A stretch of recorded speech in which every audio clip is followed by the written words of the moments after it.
hinabol ako ng taong bayan. Talagang muntikan ako mamatay nun. Bunso sa tatlong magkakapatid si Enrico at nagulat ang kanyang murang isipan sa isang bagay na sumukat sa kanyang pagkatao. Nung elementary kami, honor student sila. Ako, wala akong nakukuha ng honor. Nung high school sila, ay yung dalawang kapatid ay Mr. Campus, talagang pinagtitilian ng mga babae. Pero ako, nung naging high school ako, talagang walang tumitili sa akin. Sinabihan ako ng magulang ko, o ng nanay ko na makapangit ako, na wala akong silbi. Tinatawag niya nga akong black sheep sa pamilya namin.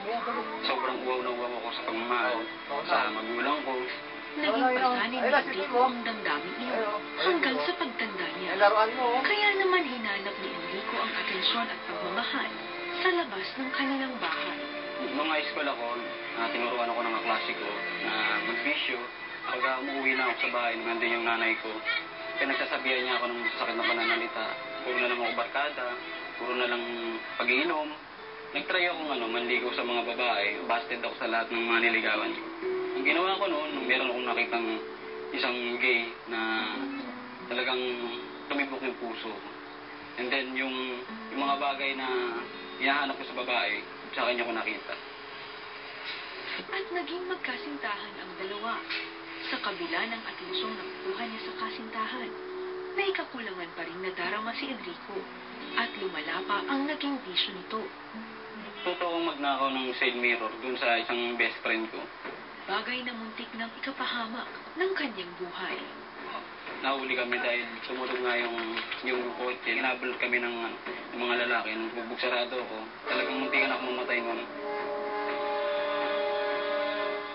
Isang youth camp ang nakapagbago ng buhay ni Enrico.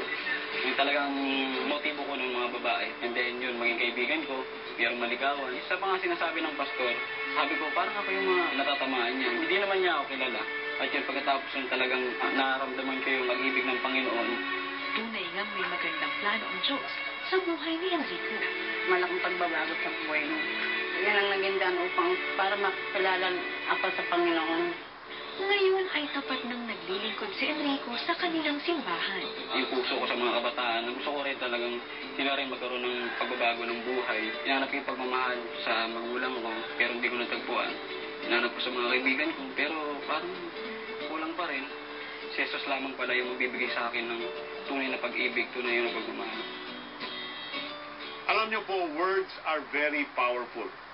Especially when the words are coming from someone you love, someone you respect, lalo na kung nanay mo, tatay mo, whatever words you speak to your children, to your son, to your daughter, you know, they will enter deep within, and those words will either bring them life or death. Kasi kaya, let's be careful, the words we speak to our children. Because we can inspire them, we can encourage them, we can empower them, or we can lead them in a road of defeat. Nakalagay po sa Proverbs 18:21, the tongue has the power of life and death, and those who love it will eat its fruit.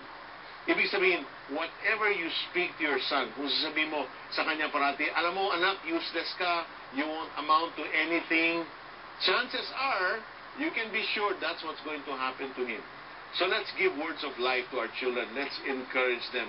Let's bring them words that will empower them.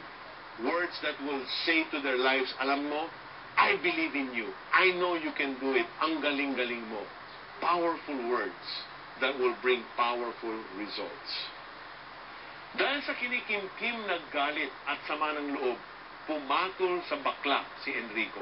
Buti na lang, pinalaya siya ni Jesus.